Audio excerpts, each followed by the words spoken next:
doesn't really have options to go around. It's not as convenient as cars where you can just take a side road or a detour. You got to go through it. And there are so many parents out there that feel guilty if their child hurts. Well, ask yourself this question. Have you known anybody to ever go through life without experiencing some kind of suffering along the way? It simply doesn't happen. Suffering is one of the root experiences of the human experience. It will happen.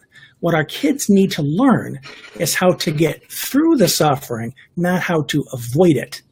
So the first thing that's important to remember is don't try to stop it. You know, if your kid is sobbing because they lost their blankie or because they were bullied or somebody hurt their feelings, whatever it is, let them have the emotion. Okay? That's the first thing.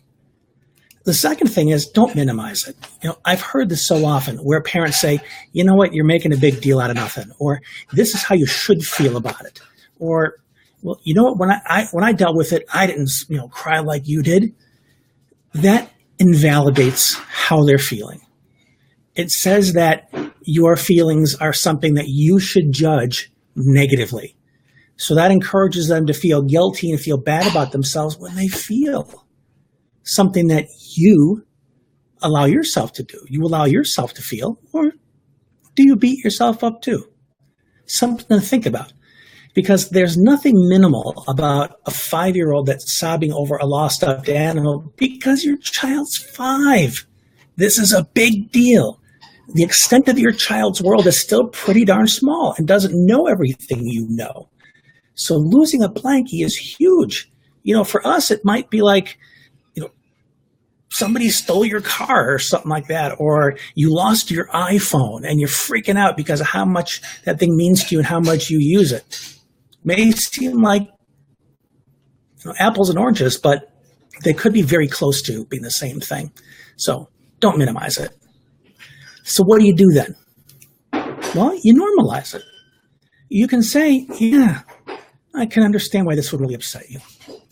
It makes perfect sense that you'd feel angry right now. Validate the fact that you know what emotion they're having. I can see why that really frightened you. Give it some language. Help your child learn the language. Tune into it and let them know, hey, this is kind of expected. There's no reason to judge this.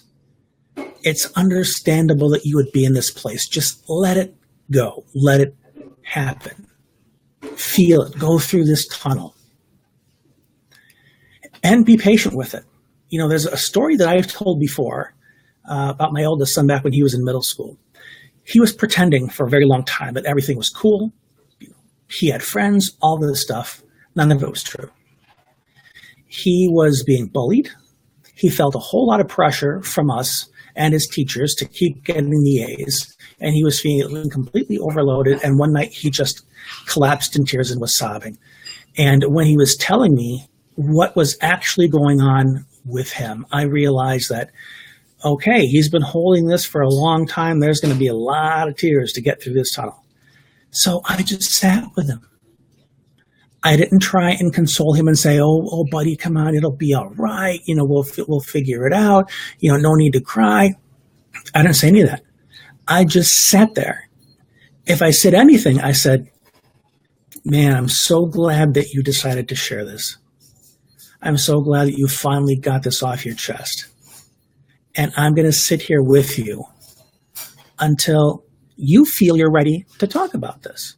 So I think he cried for some 45 minutes. There are some that could cry for a couple hours, but you stay there anyway and say, I'm not leaving your side. I'm here for you. I'm not going to run in and rescue because you need to go through the tunnel. That's the reality.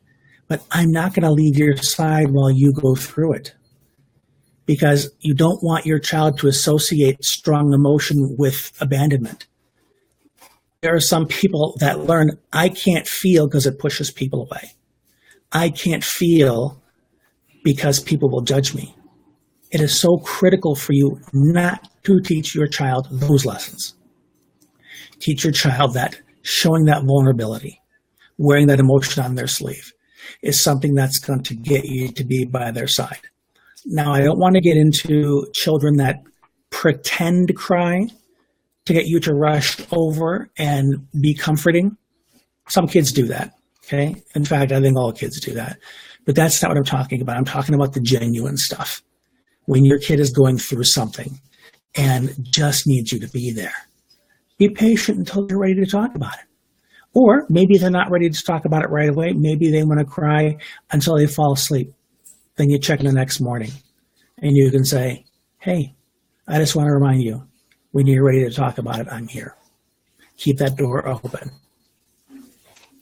And as I've already alluded to, be your child's partner.